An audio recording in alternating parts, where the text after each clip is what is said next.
तो खोया भी बुरा होता है।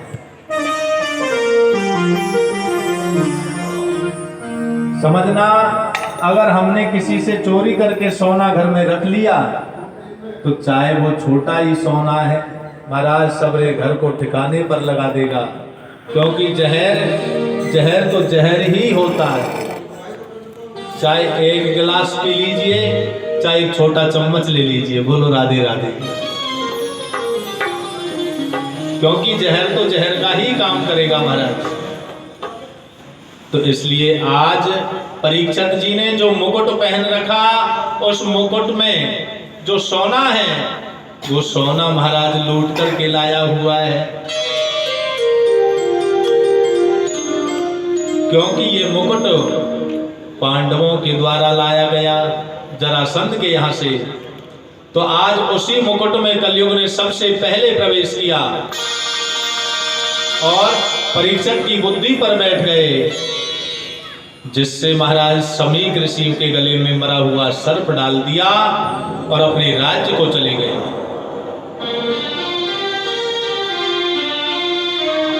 अब तो जैसे ही समीक ऋषि के गले में मरा हुआ सर्प डाला, दौड़े दौड़े शिष्य आ गए। शिष्यों ने देखा कि हमारे गुरुवर तो तपस्या कर रहे हैं, इनके गले में किसी दुष्ट ने मरा हुआ सर्प डाल दिया। अब तो महाराज सीधे ही कहां चले गए? श्रृंगी ऋषि के पास में। शिष्यों ने जाकर के कहा कि हे भैया, हे ऋषि राज, काऊ दुष्ट ने तुम्हारे पिता के गले में मरा हुआ सर्प डाल दिया है। तो आज श्रृंगी ऋषि ने हाथ में जल लेकर के और महाराज मंत्र पढ़ दिया। और वो मंत्र पढ़ा तो कैसा पढ़ा महाराज? कि लेढ़े गतिम धातु सितात कोन्या कंबा दयालो शरणं व्रजेमा।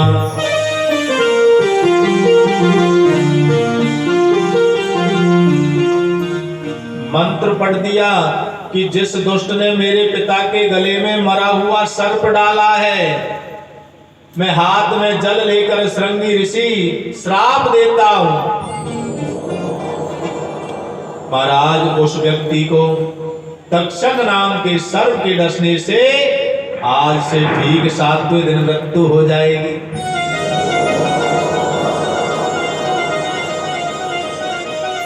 महाराज ऐसा श्राप लगा राजा परीक्षित को।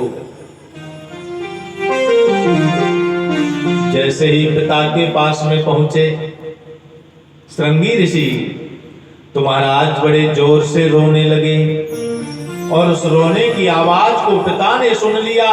समाधि खुल गई। कहने लगे कि बेटा काहे को रो रहे हो? बोले कहा करें पिताजी, तुम्हारे गले में काऊ दुष्ट ने मरा हुआ सर्प डाल दिया।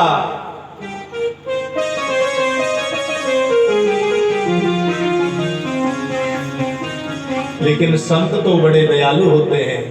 संत हृदय नवनीत समाना। संतों का जो हृदय होता है वो मक्खन के समान कोमल होता है। आज समीक ऋषि बोला कि बेटा तुमने श्राप क्यों दे दिया? अरे जब राजा लोग या पृथ्वी पर नहीं रहेंगे तो हमें भी संसार में विचरण कौन करने देगा? हे बेटा, राजाओं की वशीभूत हम निर्भय होकर पर्वतों में तपस्या करते हैं। जब राजा लोग ही ना रहेंगे तो चोर लुटेरे बढ़ जाएंगे, तरह तरह की यातनाएं देंगे। हे बेटा, तुमने ये अच्छा नहीं किया। समझना, आज तुरंत एक शिष्य को बुलाया जिसका नाम है गौरमुख, और गौरमुख नाम के शिष्य को भेजा राजा परीक्षित के पास में। कहा कि राजन, अरे तुम्हारे पास में केवल 7 दिन का समय है।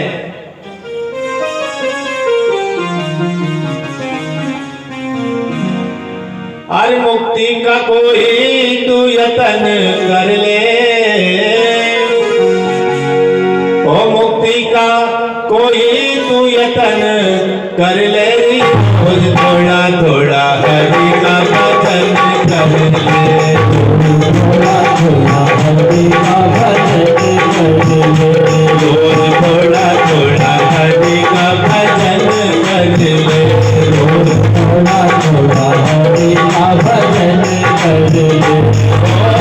मुक्ति का कोई तो जतन कर ले, मुक्ति का कोई जतन कर ले, मुक्ति का कोई तो जतन कर ले, मुक्ति का कोई तो जतन कर ले, थोड़ा थोड़ा हरि का भजन कर ले, थोड़ा थोड़ा हरि का भजन कर ले, थोड़ा थोड़ा हरि का भजन कर ले, थोड़ा थोड़ा हरि का भजन कर ले। हरि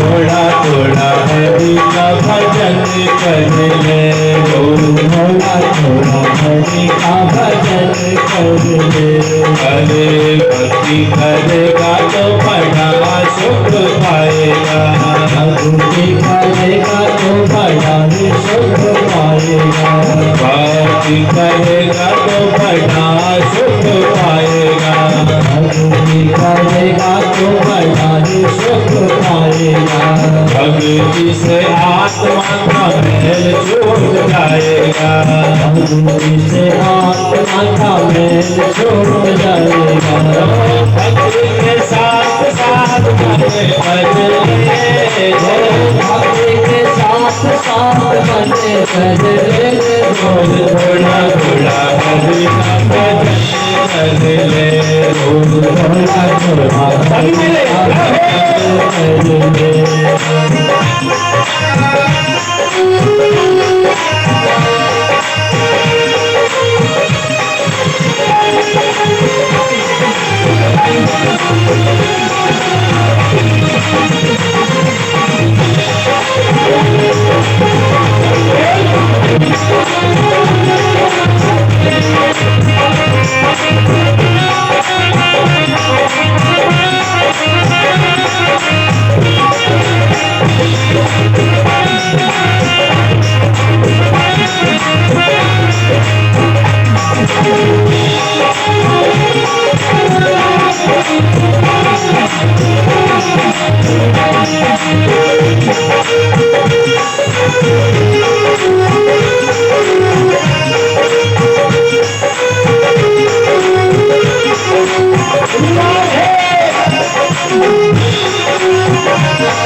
संगत कर आते लोगों की, संगत कर आते लोगों की, संगत कर आते लोगों की, संगत कर आते लोगों की, हवा मिल जाएगी सभी लोगों की, हवा मिल जाएगी सभी लोगों की।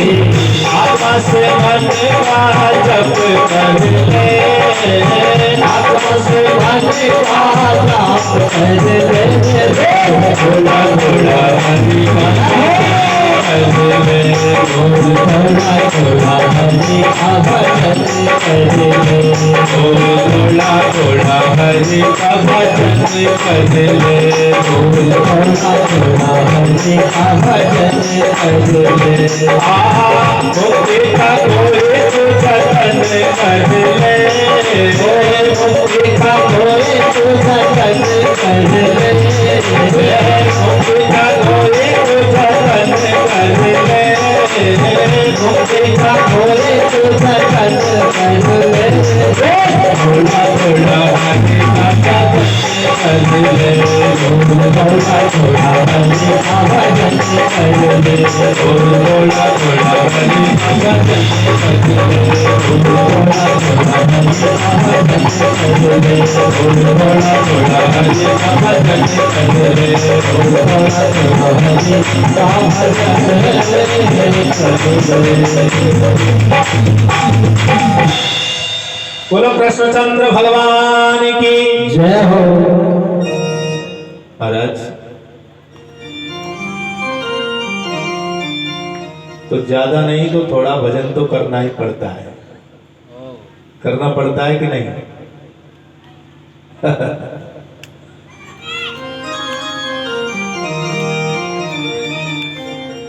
कितने बाबा भजन करते हैं भैया, ऊपर हाथ करियो। बोले हाँ तो सभी करते हैं, लेकिन भजन करना बहुत टेढ़ी खीर है, समझना। क्योंकि दिन के कितने घंटे बनाए? बोले भैया 24 घंटे बनाए, जिसमें रात और दिन आ जाता है। सभी ध्यान से सुने। बोले 24 घंटा बना दिए, तो परमात्मा ने तो कहा है कि तुमको भजन करना है। क्या करना है? भजन। क्योंकि माता के गर्भ में जब हम आते हैं तो उस गर्भ में 1000 सौगन खा लेते हैं।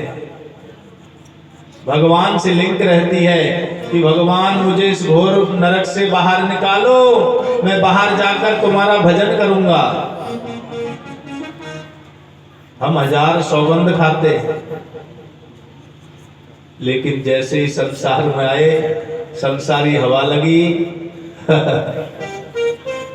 ग्रस्त जीवन में पड़े, सबको भूल जाते हैं। बोलो राधे राधे।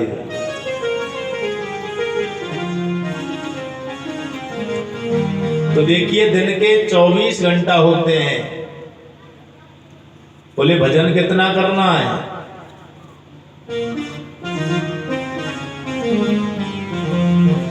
तो भजन हमको करना है 24 घंटों को 3 भागों में बांट दीजिए।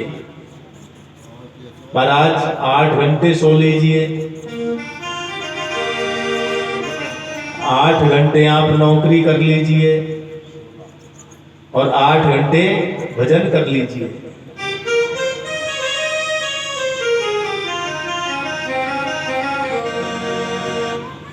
समझना। लेकिन एक माता जी ने कहा कि भैया सोने के लिए 8 घंटे कम पड़ते हैं। बोलो राधे राधे। क्योंकि भैया 12 घंटे ही पूरे होने चाहिए। समझना। तो हमने कहा बोले भैया कोई बात नहीं है, तुम 12 घंटे सो लीजिए, भजन के 4 घंटा कम कर लीजिए। बोले 12 घंटे सो लीजिए, 4 घंटे भजन करें, 4 घंटे नौकरी, 8 घंटे नौकरी करें।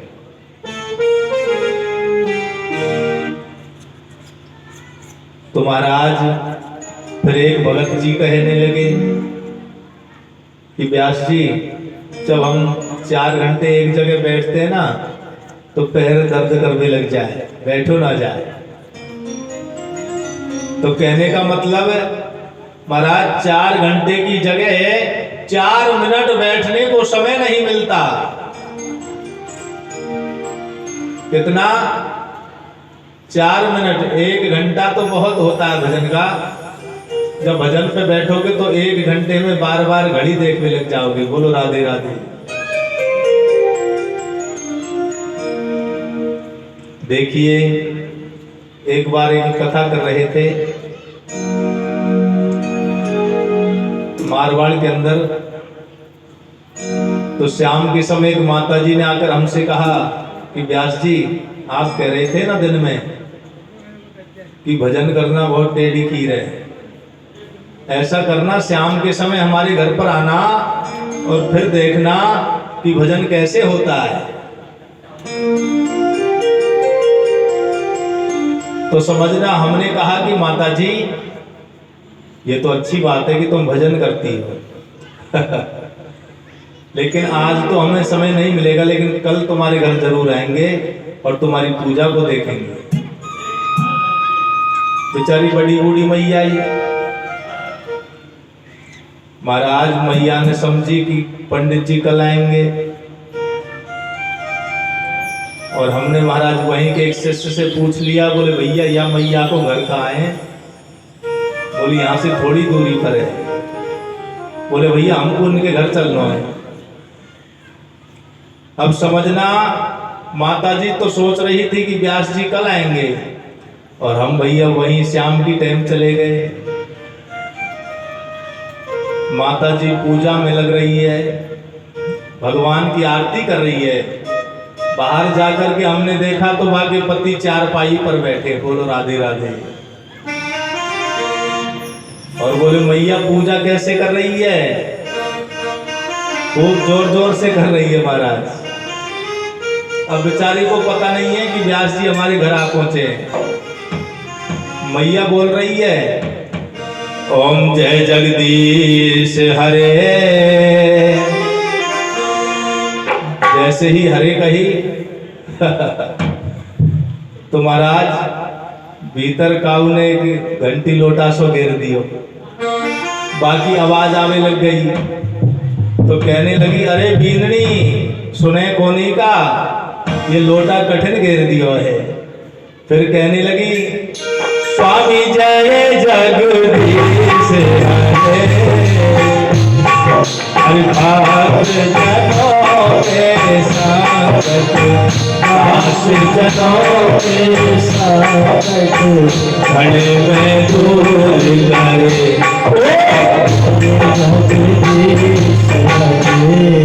महाराज, आरती एक है, समझना, एक लाइन बोलती है मैया, और महाराज कबो बीनड़ी को डांटती है, कबो रामू को डांटती है।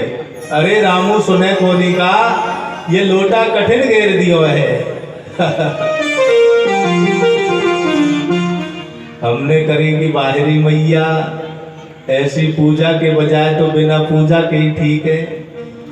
क्यों? क्योंकि पूजा करने बैठते हो तो शांत चित्त होना चाहिए। कौन क्या कर रहा है, कौन क्या ना कर रहा, आपको कोई पता नहीं होना चाहिए। लेकिन आप जब बार बार रामू को डांट रही हैं, बीनड़ी को डांट रही हैं, ऐसी पूजा से हमारा कोई लेना देना नहीं है। बोलो गोविंद भगवान की जय हो। तो आज गौरमुख ने जाकर परीक्षित को सुनाया कि राजन, तुम्हारे पास में 7 दिन का समय है, और तुम्हें जो भी मुक्ति का उपाय करना है सो कर लीजिए महाराज, नहीं तो तक्षक नाम के सर्प के डसने से जलकर के राख हो जाओगे।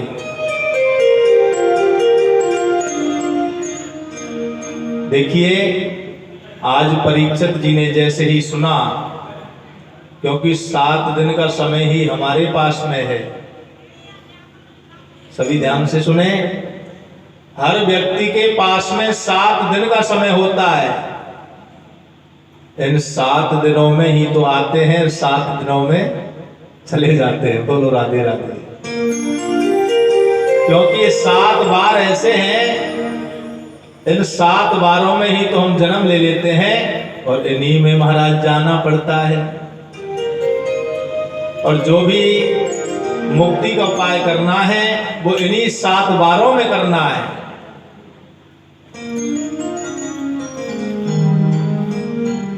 गौरमुख ने कह दिया कि तुम्हें जो भी उपाय करना है सो कर लीजिए, अन्यथा आप गोविंदाय नमो नमः को प्राप्त हो जाओगे।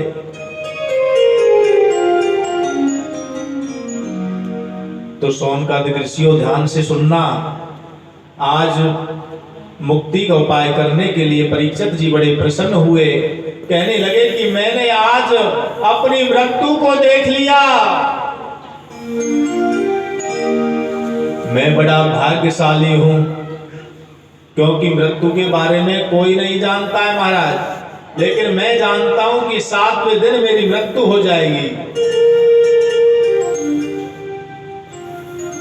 तो तुरंत क्या किया, महाराज अपने बड़े पुत्र जन्मेजय को राजगद्दी पर बिठाया और स्वयं जंगल में जाकर के गंगा नदी के किनारे पहुंच गए। गंगा नदी के किनारे पर जाकर महाराज बहुत से संत महात्मा मिलने को आ रहे हैं, भीड़ लग गई है। लेकिन परीक्षित जी ने सबसे एक प्रश्न किया, बोले महाराज आप ये बताओ कि जिस प्राणी की मृत्यु निकट हो ऐसे व्यक्ति को क्या करना चाहिए। देखिए परीक्षित जी ने खुद के लिए प्रश्न नहीं किया है, समस्त जन कल्याण के लिए किया है कि जिस व्यक्ति की मृत्यु निकट हो ऐसे व्यक्ति को क्या करना है महाराज। तो किसी ने कहा कि तपस्या करो, किसी ने कहा दान करो, किसी ने कहा पुण्य करो।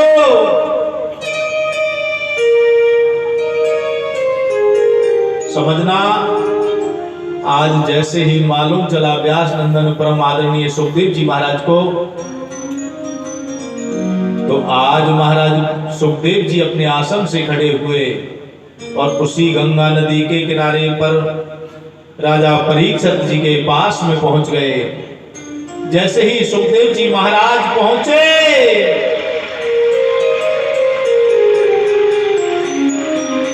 तो आज सभी भक्तजन महाराज खड़े होकर के सुखदेव जी का स्वागत कर रहे हैं।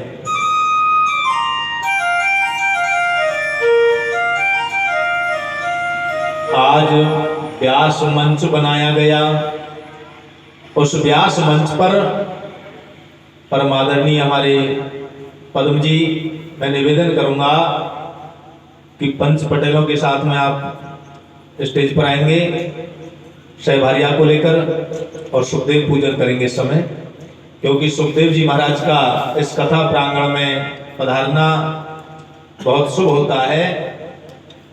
बोलो वृंदावन बिहारी लाल की जय हो।